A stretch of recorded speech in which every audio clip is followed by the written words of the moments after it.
Good morning everyone. Magdamag ang ulan dito sa Israel kagabi hanggang ngayong umaga. So ngayon pumasok kami dito sa daycare center. Sa work ko hindi na ako makalabas, maglakad-lakad sa labas kasi umuulan. So dito na lang ako sa may stairs walking up and down yan para ma-stretch yung aking mga paa.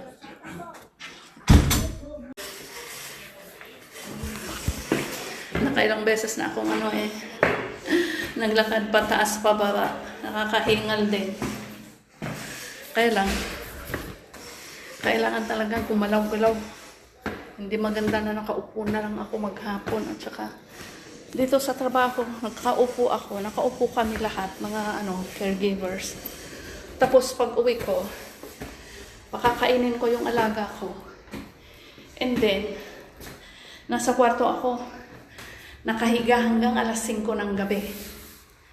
So yun, as in, wala akong exercise. Kaya hindi rin maganda yung ganyan. Yung ganitong trabaho. Naku na. Nakakahingal. Diba? Baliktad ang Hindi maintindihan ang klase ng mga trabaho ng tao sa Pilipinas. Bugbog ka. Physically. Manually, physically ang trabaho. Pagod na pagod ka. Kaya lang, naisip ko ngayon, mas maganda ngayon kasi na-exercise ka. Na-exercise ka sa trabaho mismo. Tapos, yung fresh air na nilalanghap. Tapos, yung araw na nasisinagan ka ng araw. Dito sa Israel, hindi kami pagod. Hindi ako pagod. Diba sa umaga?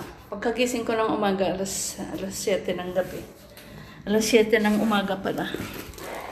Istoryahan ko na lang kayo. Dito ako sa attic. Ang ginagawa ko araw-araw. Sa umaga, gigising ako, alas 7. Inom ako ng tubig, tapos punta ka sa alaga ko. Lilinisin ko siya kasi may bed sore siya. And then, palitan ko siya ng diaper. And then, palitan ko yung damit niya. Lagay ko sa kanyang, wheelchair. And then, bigyan ko siya ng tubig at saka ensure. And then, ako naman maligo. Pagkatapos nun, mag-prepare ako sa sarili ko. Then, punta ako dito sa daycare center.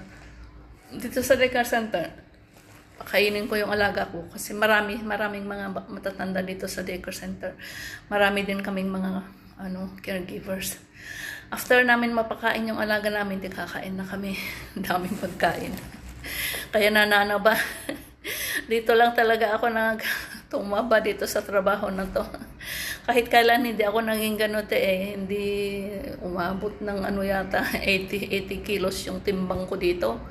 Samantalang noon nasa flat 65 lang. Yung 65 mataba pa rin, di ba? Ngayon 80 na. Kaya pakiramdam ko sa aking sarili ang bigat-bigat, tapos hinihingal talaga parang wala akong lakas. Tumaas yung sugar ko. And then, pagkatapos naman kumain, nakaupo na lang kami hanggang uuwi kami ng 1:30. And then, ng hapon. And then, ako naman, noon yan, 1:30 kami uuwi. Ngayon, dahil, hindi na pakakainin yung alaga ko dito sa daycare center ng Lance. So, pakakainin ko sa bahay. Pagkatapos ko sa pakainin, pahigain ko siya, patulugin ko siya, and then matulog na rin ako. Sandali lang naman, idlip lang naman yung tulog ko, and then wala na akong ginagawa. Doon lang nakahilata sa aking kwarto hanggang alas 5.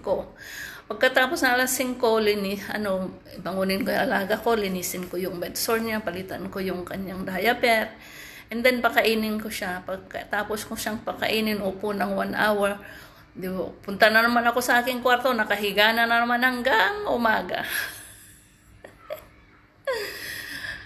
Napakagaan ang trabaho ko. Kaya lang, ang kapalit, sakit.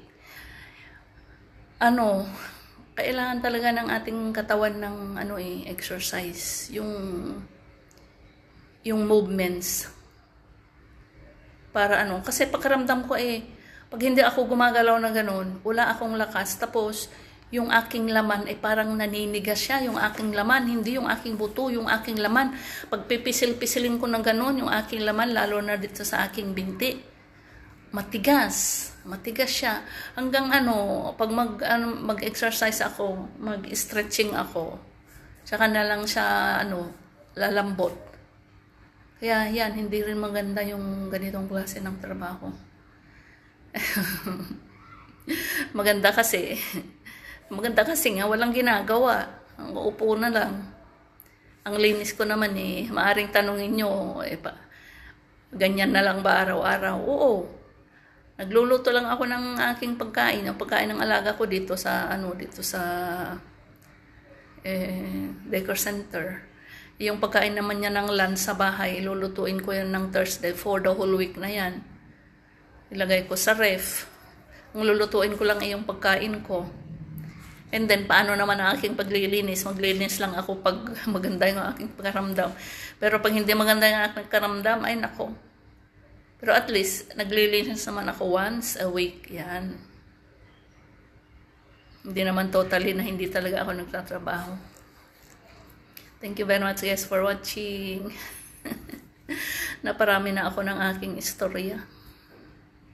Bye. See you again on my next vlog.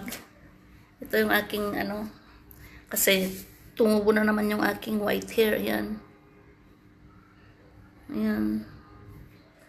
Kaya bumili ako ng imbes na magkulay ako, para hindi ako palaging kulay ng kulay, bumili ako ng ganito.